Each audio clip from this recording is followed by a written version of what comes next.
and wool for the moon, a wide field by the hot river.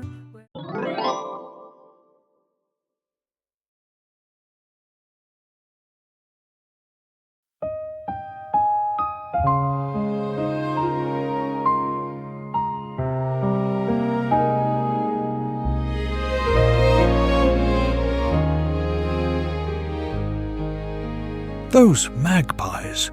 In spring they picked off every last cherry you loved so much. And now, look at this. My tomatoes, taken one by one before I could even taste them.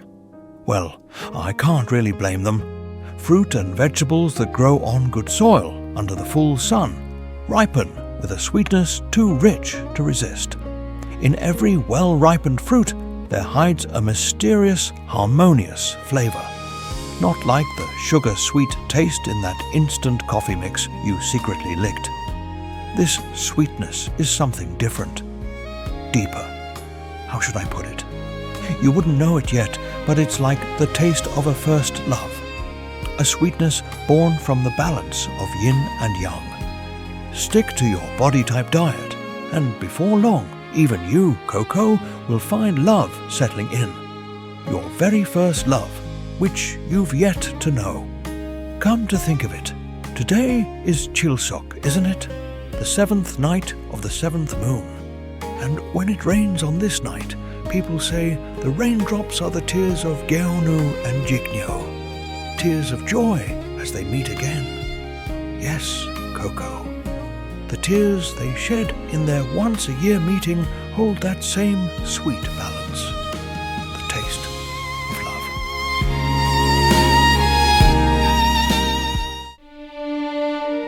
Chilseok, the 7th night of the 7th moon. From the ground, we see two stars shining far apart in the eastern and western skies. Altair, known in Korea as Gyeonu, the cowherd, and Vega, known as Jiknyeo, the weaver.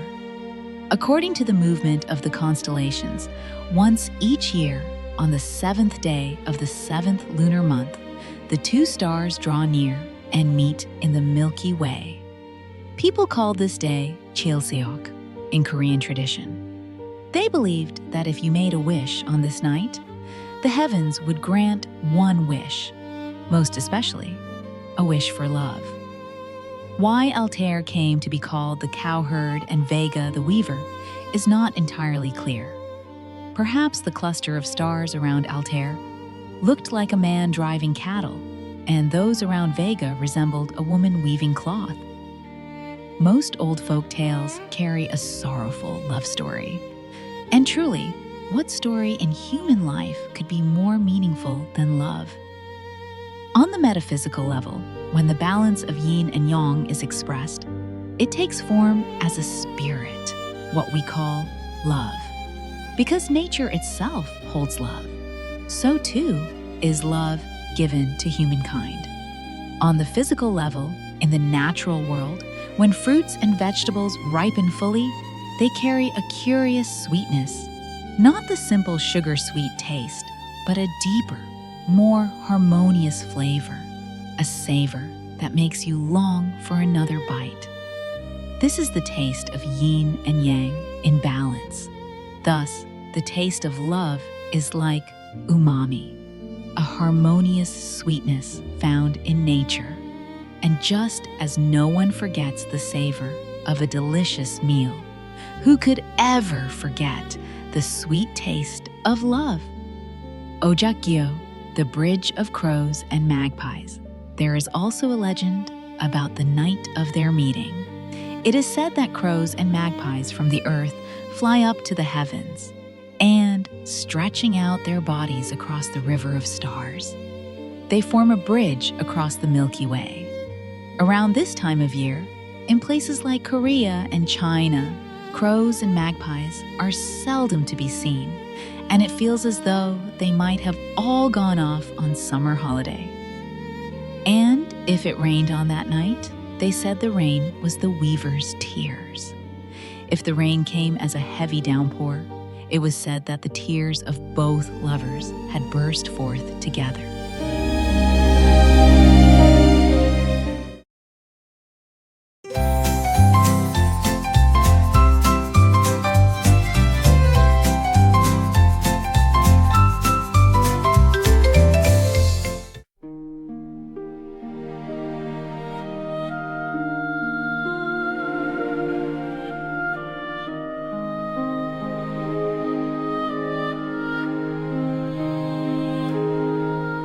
Is the path of love already set? Must we walk the road fate has drawn? Between you and me, the cord of destiny. People called it heaven's thread. Only once a year may our eyes meet. Who has made our love so cruel?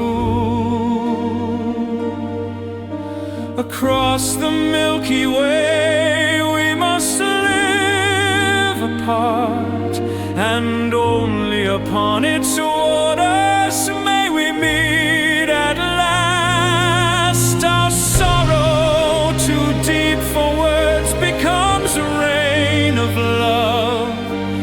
Even crows and magpies are moved by our tears.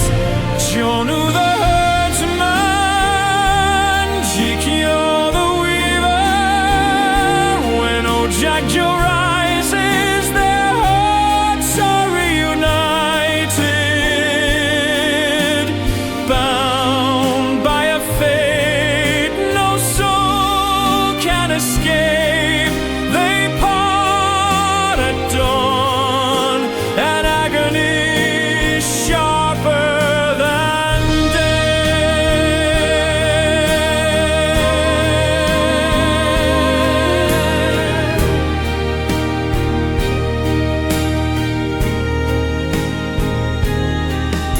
A lifetime lived for only one heart, yet that one river keeps us apart.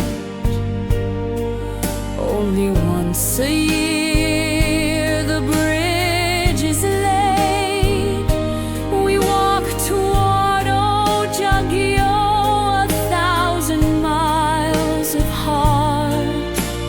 even if feet bleed on 1,000 rocky miles, it is nothing beside the torment of parting alive.